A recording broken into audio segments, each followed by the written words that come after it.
You eat well, you sleep, you're doing your best to stay healthy, but the fatigue still lingers. Here's what might really be going on and what finally helped me feel like myself again. I used to think I just needed more sleep or stronger coffee. I was eating clean, working out, getting my 8 hours when I could. But no matter what I did, I still felt drained, like my body was running on fumes.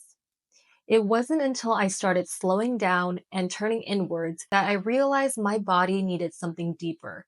It wasn't about pushing it and trying harder anymore. There were things that were quietly draining my energy, things that looked healthy on the outside but were really keeping my body in survival mode. So in this video, I want to share with you guys all the things that I wish I knew before, the real reasons behind low energy, and what finally helped me feel like myself again. I'm going to break down the four main reasons why you may still be feeling fatigued, even if you seem to be doing everything right. Once you understand these concepts, things will start to shift. Reason number one is that you're skipping protein. Protein has such an impact on your energy levels, and here's why. Protein is a large complex molecule that gets broken down by the body into glucose or sugar, but at a much slower rate than something like simple carbs. And simple carbs are often found in so many quintessential breakfast items such as croissants, granola bars, cereals, pastries, things like that. Now, the problem with simple carbs is that it gets broken down into sugar by the body very quickly. And because of this, the sugar gets absorbed into your bloodstream much more quickly, thus causing that spike. Now, when this happens, your body is going to naturally want to compensate, bring it back into balance. It's going to produce something called insulin at a very quick rate to help get that blood sugar back down just as quickly as it went up.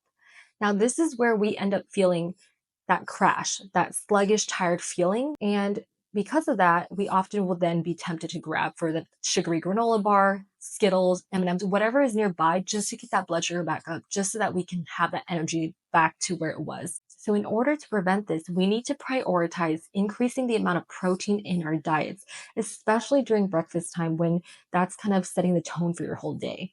By increasing your protein intake during breakfast, you're going to help your blood sugar stay a lot more balanced and not have those highs and lows. And therefore, your energy will also be balanced and not go through the highs and lows as well. Another thing is that sugar doesn't just impact your body itself, it also impacts your brain.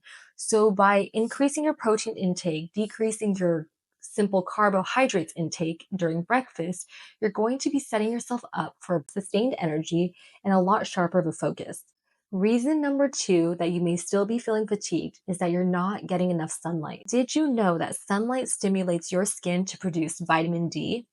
And vitamin D is not only essential for bone health as well as a healthy immune system, but it's also involved in your cell's energy production. So naturally, if your vitamin D levels are deficient or low, you're going to feel a lot more tired and sluggish. And personally, for me, when I graduated pharmacy school and started working a full-time job and was spending the majority of my days indoors, I noticed a drop in my energy levels. And my suspicions were confirmed once routine blood work came back and my vitamin D levels were deficient. Once I made that connection, I began adding a vitamin D supplement to my daily regimen and trying to get as much sunlight as possible during lunch breaks.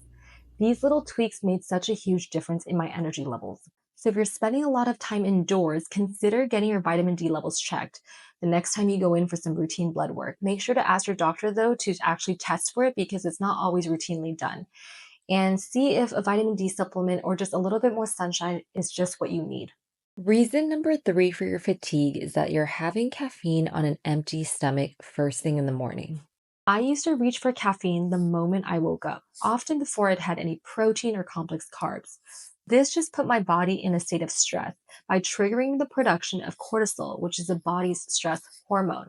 By having your breakfast first before your caffeine intake, you can help slow down the absorption of the caffeine and reduce the production of cortisol. While a small amount of caffeine can help with focus and energy, too much of it can cause your body to feel overwhelmed, nervous, and anxious. Nowadays, I've swapped coffee for matcha, which has even further helped minimize any of these feelings of anxiousness, nervousness, and cortisol production.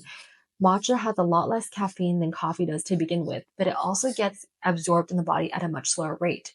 It also contains other naturally occurring compounds that help boost your mood, boosts energy levels, gives you better sustained focus. So all in all, it's a win. You're most likely going to feel a lot more clear, calm, and supported by making these small changes. And last but not least, reason number 4 of why you may still be feeling fatigued is that you're overdoing your workouts. Now, take it from me, I was that girl who was all about the high intensity interval training, go, go, go, making sure that I made that 6 a.m. workout class no matter how little sleep I got the night before, whether it was 4 hours, 5 hours, 6 hours, I would show up.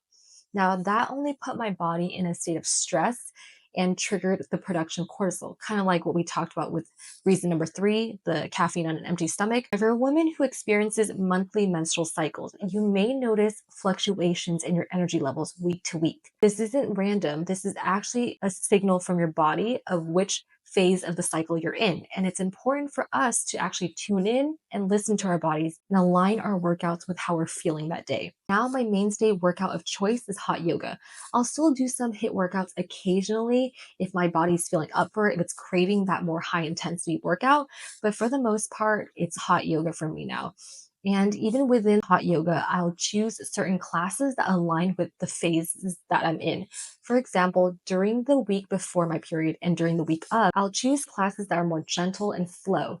So things like yin, power, hot power fusion, that are more gentle and flow based.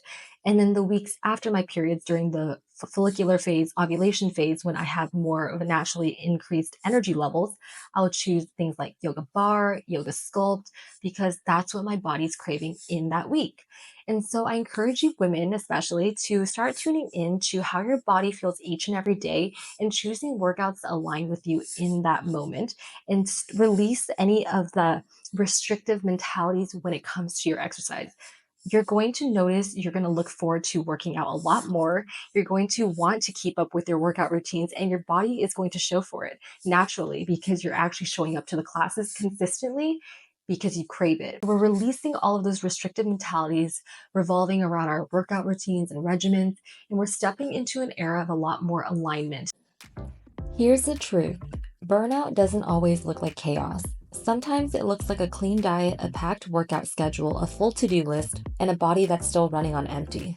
If you've been doing all the right things and you're still feeling drained, it's not a sign to push harder. It's a sign to pause, listen, and go deeper.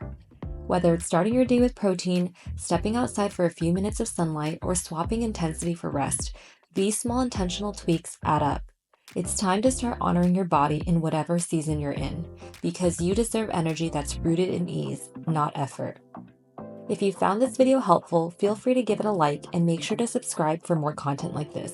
Until next week, bye guys!